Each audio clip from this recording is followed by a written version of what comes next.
बुलढाण्याचे माजी आमदार दिलीप कुमार सानंद आज राष्ट्रवादीमध्ये करणार पक्षप्रवेश। उपमुख्यमंत्री अजित पवारांच्या उपस्थितीमध्ये करणार पक्षप्रवेश।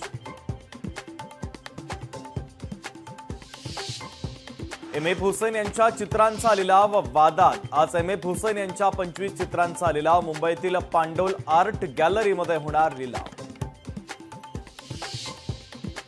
19 जूनला शिवसेनेचा वर्धापन दिन सोहळा वरळीच्या एनएससीआय डोममध्ये होणार मेळावा। आगामी निवडणुकांच्या पार्श्वभूमीवर मेळाव्याला अधिक महत्त्व। आरटीओ राज्याला वाढीव 3000 कोटींचं उत्पन्न देणार, परिवहन मंत्री प्रताप सरनाईक यांचं विधान। पुण्यामध्ये स्कूल बससाठी नवी नियमावली। स्कूल बसमध्ये सीसीटीव्ही आणि महिला अटेंडंट असणं अनिवार्य। पुणे पोलिसांकडून आता विद्यार्थ्यांच्या सुरक्षेसंदर्भात अधिक भर। तत्काळ तिकीट काढण्यासाठी ओटीपी आवश्यक। 1 जुलैपासून तिकीट आरक्षणाच्या नियमांमध्ये बदल। 15 जुलैपासून तत्काळ तिकिटासाठी ओटीपी लागणार।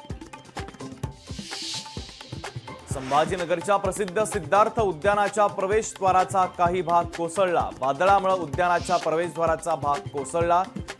दुर्घटनेत दोघांचा मृत्यू। दरडप्रवण भागामध्ये राहणाऱ्या नागरिकांसाठी उपाययोजना। तातडीनं सुरक्षा जाळ्या बसवण्याचं काम पूर्ण करावं। उपमुख्यमंत्री एकनाथ शिंदे यांचे मुंबई पालिकेला निर्देश।